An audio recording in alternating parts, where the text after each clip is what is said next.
and I simply remove the telephone jack and plug it into this box here, the modem. I then take another wire from the modem and plug it in where the telephone was. I can then switch on the modem. It's now telling me to phone up the main press cell computer. So it's a very simple connection to make. Extremely simple. I'm now waiting for the computer to answer me. And things are starting to happen. Things are starting to happen. Why did you buy a computer? Well, I was very interested in the new technology and didn't want to be left behind. I don't think it's only for the youngsters at school now. I think us older ones will have to learn a lot about it. What is internet anyway? Internet is that massive computer network, the one that's becoming really big now. What do you mean? That's big. How does one? What do you write to it like mail? No, a lot of people use it and communicate. I guess they can communicate with NBC writers and producers. Allison, can you explain what internet is?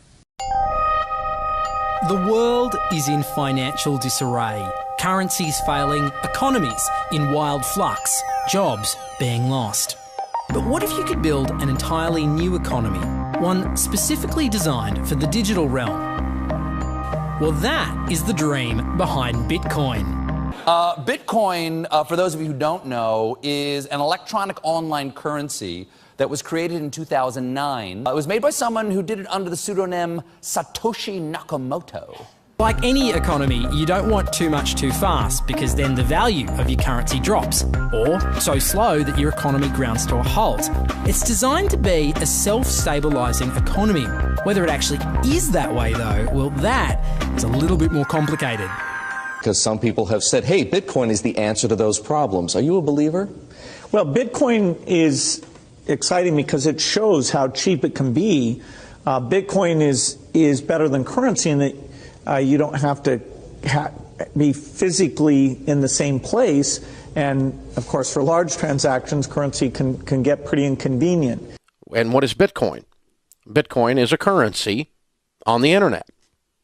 I sent 100 euros worth of Bitcoin from here in Tokyo directly to you guys through this camera, through the network, through the TV, right into your home. If I had tried to do that, send you the money with a traditional bank, it would have taken several days and probably cost 30 euros. I just did it right now with Bitcoin instantly, basically for free, and didn't have to ask anybody for permission. I didn't need a bank, I didn't need a government, I didn't need anybody. I just needed myself and you and our smartphones to do it.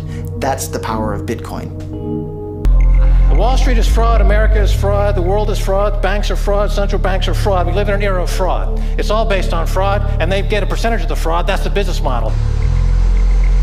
To suggest that there is any moral or ethical aspect to anything that's going on now is to be completely naive about the fact that we live in an era dominated by financial terrorists, jihadis of banking. They're here to kill you and themselves. They believe in an ideology, not the Quran, but Adam Smith, that they completely misread and interpret as something to justify their blowing themselves up. Janet Yellen's a terrorist! Mario Draghi's a terrorist! The Central Bank of Japan is a terrorist! These are the real terrorists! Funds received. This community is switching to what they think is a better monetary system. A system in which banks are no longer needed because payments could be made directly from one person to another. Bitcoin is fundamentally different because in Bitcoin, you don't owe anyone anything and no one owes you anything. It is not a system based on debt. It is a system based on ownership. And no one can censor it, no one can seize it, no one can freeze it. It's November the 2nd, 2008, just 6 weeks after the Lehman Brothers collapse. And all over the world, there are panicked debates about how to save the banks. Then, on a little visited web forum for cryptographers, a document appears in which a completely new monetary system is proposed. The visionary author calls himself Satoshi Nakamoto. These were the darkest days of the financial crisis. So that to me suggests a very clever mind that saw an opportunity, the perfect opportunity to introduce a new radical technology and a new radical approach to money and finance at just the right moment when people would be very open to making this big shift that's required to adopt a new currency. What's exciting for me is like a global economy. Right now we say we have a global economy, but I can't take $1 and give it to you in the Netherlands and then you know what to do with it, right? You would have to go and change it to your native currency. And when you kind of eliminate that step, and I can just send you one form of payment and you can send me a product in a matter of seconds, that starts to change things from a global perspective. How could this digital coin invented by this Satoshi Nakamoto become hundreds of times more valuable than the dollar? And why do enthusiasts like Roger Fear want the world to switch to bitcoins? I'm giving every single person here 1,000 yen worth of bitcoins, which is like $8 and something cents. Back in the early days, you know, I'd get phone calls from my buddies, oh, hey man, I lost 10,000 bitcoins because my computer blew up, right? Back then, one bitcoin was less than a penny, right? So nobody cared. They lost $10. I don't care, right? And now 10,000 bitcoins, that's, you know, $5 million. That's a big deal, right?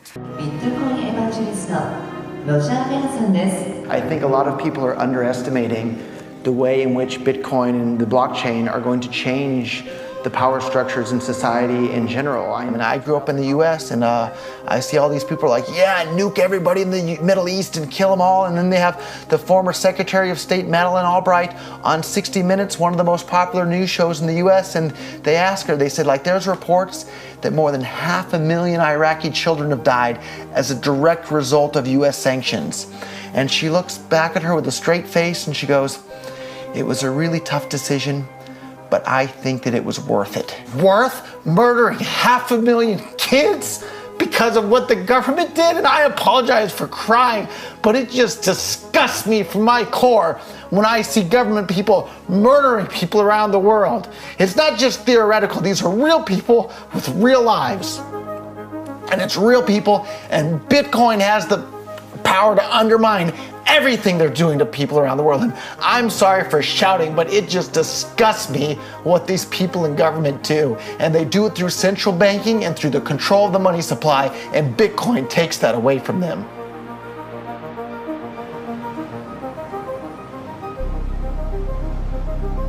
You can buy Bitcoin at the Shell station. Check it out. Good. Got $2. Hit finish. Oh. $2 Bitcoin. Just like that. From this machine. I just turned cash into digital currency. So thinking that it's too late to get involved in Bitcoin is like thinking it's too late to get involved with the internet or too late to get involved with using a cell phone. Like, it's not too late to get involved with Bitcoin. If Bitcoin becomes really popular all over the world, Bitcoins are going to have to be worth at least tens of thousands of dollars a Bitcoin, if not hundreds of thousands of dollars per Bitcoin. So thinking it's too late to get involved with Bitcoin is like thinking it's too late to get involved with using the internet. Of course not. Like, it's ubiquitous in our lives, and Bitcoin's going to become ubiquitous in our lives as well.